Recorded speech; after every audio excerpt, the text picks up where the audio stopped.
More than 168 years ago, there lived a curious personage called Old Riddler. His real name was unknown to the people in that part of the country where he dwelt, but this made no difference, for the name given him was probably just as good as his own. Indeed, I am quite sure that it was better, for it meant something, and very few people have names that mean anything. He was called Old Riddler for two reasons. In the first place, he was an elderly man. Secondly, he was the greatest fellow to ask riddles that you ever heard of. So this name fitted him very well. Old Riddler had some very peculiar characteristics. Among others, he was a gnome. Living underground for the greater part of his time, he had ample opportunities of working out curious and artful riddles, which he used to try on his fellow gnomes, and if they liked them, he would go above ground and propound his conundrums to the country people, who sometimes guessed them, but not often. The fact is, that those persons who wished to be on good terms with the old gnome never guessed his riddles. They knew that they would please him better by giving them up. He took such a pleasure in telling the answers to his riddles that no truly kind-hearted person would deprive him of it by trying to solve them. You see, as Old Riddler used to say, when talked to on the subject, if I take all the trouble to make up these riddles, it's no more than fair that I should be allowed to give the answers. Huckleberry, Old Riddler saw the old gnome, who was not much higher than a 2-year-old child, though he had quite a venerable head and face, was very much encouraged by the way the people treated him, and when a person happened to be very kind and appreciative, and gave a good deal of attention to one of his conundrums, that person would be pretty sure, before long, to feel glad that he had met Old Riddler. There were thousands of ways in which the gnomes could benefit the country folks, especially those who had little farms or gardens. Sometimes Old Riddler, who was a person of great influence in his tribe, would take a company of gnomes under the garden of someone to whom he wished to do a favor, and they would put their little hands up through the earth and pull down all the weeds, root foremost, so that when the owner went out in the morning, he would find his garden as clear of weeds as the bottom of a dinner plate. Of course, anyone who has habits of this kind must eventually become a general favorite, and this was the case with Old Riddler. One day he made up a splendid riddle, and, after he had told it to all the gnomes, he hurried up to propound it to some human person. He was in such haste that he actually forgot his hat, although it was late in the fall, and he wore his cloak. He had not gone far through the fields before he met a young goose girl, named Lois. She was a poor girl, and was barefooted, and as Old Riddler saw her in her scanty dress, standing on the cold ground, watching her geese, he thought to himself, "Now I do hope that girl has wit enough to understand my riddle, for I feel that I would like to get interested in her."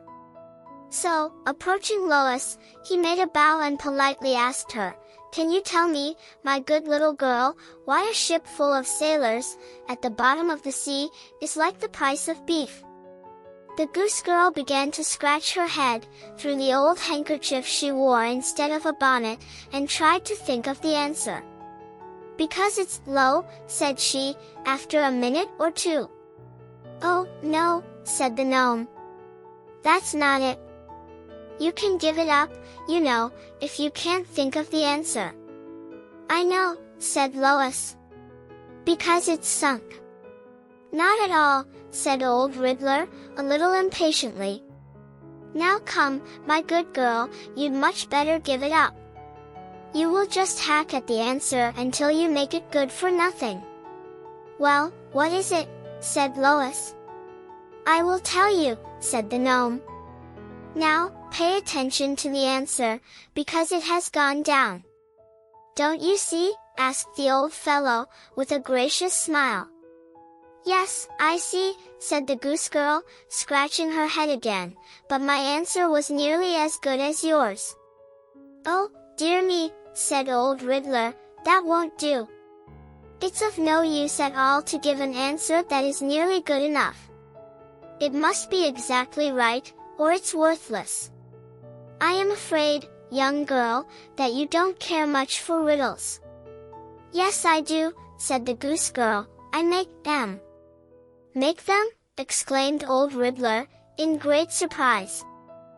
Yes, replied Lois, I'm out here all day with these geese, and I haven't anything else to do, and so I make riddles. Do you want to hear one of them? Yes, I would like it very much indeed, said the gnome. Well, then, here's one. If the roofs of houses were flat instead of slanting, why would the rain be like a chained dog? Give it up, said old Riddler. Because it couldn't run off, answered Lois. Very good, said the gnome. Why, that's nearly as good as some of mine. And now, my young friend, didn't you feel pleased to have me give up that riddle and let you tell me the answer, straight and true, just as you knew it ought to be? Oh, yes, said the goose girl. Well, then, continued old Riddler, remember this, what pleases you will often please other people. And never guess another riddle. Lois, although a rough country girl, was touched by the old man's earnestness and his gentle tones. I never will, said she. That's a very well-meaning girl, said old Riddler to himself as he walked away, although she hasn't much polish. I'll come sometimes and help her a little with her conundrums. Old Riddler had a son named Huckleberry. He was a smart, bright young fellow, and resembled his father in many respects. When he went home, the old gnome told his son about Lois, and tried to impress on his mind the same lesson he had taught the young girl. Huckleberry was a very good little chap, but he was quick-witted and rather forward, and often made his father very angry by guessing his riddles, and so he needed a good deal of parental counsel. Nearly all that night Huckleberry thought about what his father had told him. But not at all as old Riddler intended he should. What a fine thing it must be, said Huckleberry to himself, to go out into the world and teach people things. I'm going to try it myself. So, the next day, he started off on his mission. The first person he saw was a very small girl playing under a big oak tree. When the small girl saw the young gnome, she was frightened and drew back, standing up as close against the tree as she could get. But up stepped Master Huckleberry, with all the airs and graces he could command. Can you tell me, my little miss, said he, why an elephant with a glass globe of goldfish tied to his tail is like a monkey with one pink eye and one of a mazarine blue? No, said the small girl, I don't know. Go away. Oh, said Huckleberry, perhaps that's too hard for you. I know some nice little ones, in words of one syllable. Why is a red man with a green hat like a good boy who has a large duck in a small pond? Go away, said the small girl. I came here to pick flowers. I don't know riddles. Perhaps that one was too easy, said Huckleberry, kindly. I have all sorts. Here is one with longer words, divided into syllables. I'll say it slowly for you. What is the difference between a magnanimous shipmate and the topmost leaflet on your grandmother's barberry bush? I haven't got any grandmother, said she. Oh, well, any grandmother will do, said Huckleberry. I can't guess it, said the small girl, who was now beginning to lose her fear of the funny little fellow. I never guessed any riddles. I'm not old enough. Very well, then, said Huckleberry, I'll tell you what I'll do. Let's sit down here under the tree, and I'll tell you one of Father's riddles, and give you the answer. His riddles are better than mine, because none of mine have any answers. I don't put answers to them, for I can never think of any good ones. I met a boy once, and told him a lot of my riddles, and he learned them and went about asking people to guess them, and when the people gave them up, he couldn't tell them the answers, because there were none, and that made everybody mad. He told one of the riddles to his grandmother. I think it was the one about the pink-eyed monkey and the wagon load of beans. No, said the small girl, the elephant and the goldfish was the other part of the pink-eyed monkey one. Oh, it don't make any difference, said Huckleberry. I don't join my riddles together the same way every time. Sometimes I use the goldfish and elephant with the last part of one riddle, and sometimes with another. As there's no answer, it don't matter. I begin a good many of my best riddles with the elephant, for it makes a fine opening. But, as I was going to tell you, this boy told one of my riddles to his grandmother, and she liked it very much, but when she found out that there was no answer to it, she gave him a good box on the ear, and that boy has never liked me since. But now I'll tell you a story.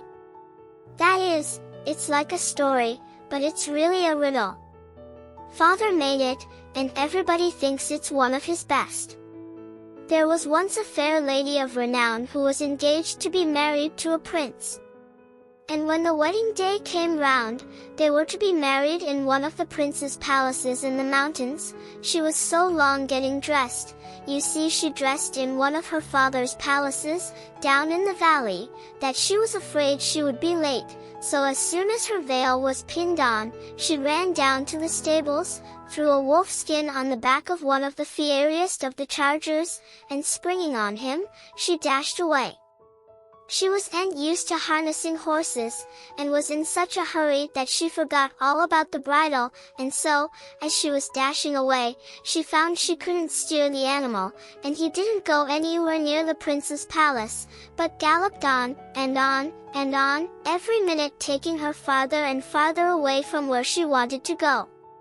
She couldn't turn the charger, and she couldn't stop him, though she tore off pieces of her veil and tried to put them around his nose, but it was no good.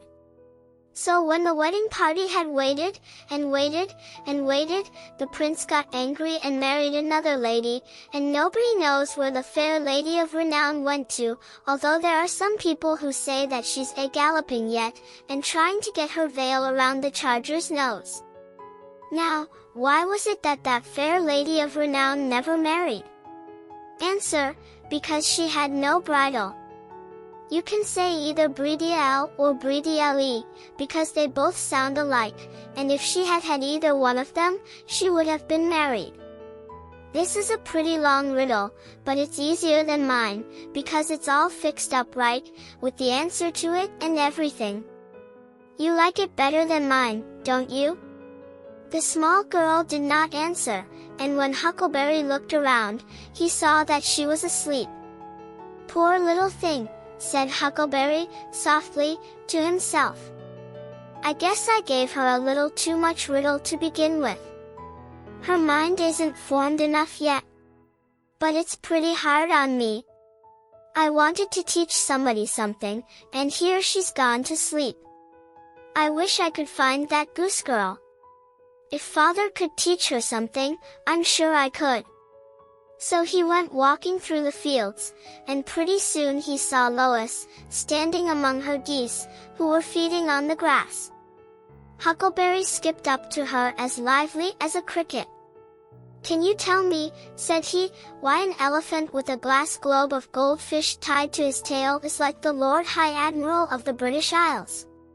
Was the globe of goldfish all the elephant owned? Asked the goose girl, dolefully. Yes, said Huckleberry. But I don't see what that's got to do with it. Then the answer is, said Lois, without noticing this last remark, because all his property is entailed. Well, I declare, cried Huckleberry, opening his eyes as wide as they would go, if you didn't guess it. Why, I didn't know it had an answer. I wish it hadn't had an answer, said the goose girl, suddenly stamping her foot. I wish there had never been any answer to it in the whole world. It was only yesterday that I promised old Riddler that I would never guess another riddle, and here I've done it. It's too bad. I don't think it is, cried Huckleberry, waving his little cap around by the tassel. It's all very well for father not to want people to guess his riddles, because they've got answers and he knows what they are. But I would never have known that any of mine had an answer if you hadn't guessed this one. If you had had a riddle like this one, wouldn't you have been glad to have someone tell you the answer? Yes, I would, said Lois. Well, then, my good girl, remember this: if a thing gives you pleasure, it's very likely that it will give somebody else pleasure. So let somebody else have a chance, and the next time you hear a riddle that you think the owner has no answer for, guess it for him, if you can. Goodbye. And away went Master Huckleberry, skipping and singing and snapping his fingers and twirling his cap, until he came to a wide crack in the ground, when he rolled himself up like a huckleberry dumpling, and went tumbling and bouncing down into the underground home of the gnomes. "Get out of the way," said he to the gnomes he passed, as he proudly strode to his father's apartments. "I'm going to make a report. For the first time in my life I've taught somebody something." When Huckleberry left her, the goose girl stood silently in the midst of her geese. Her brow was overcast. "How's anybody to do two things that can't both be done?" she exclaimed at last.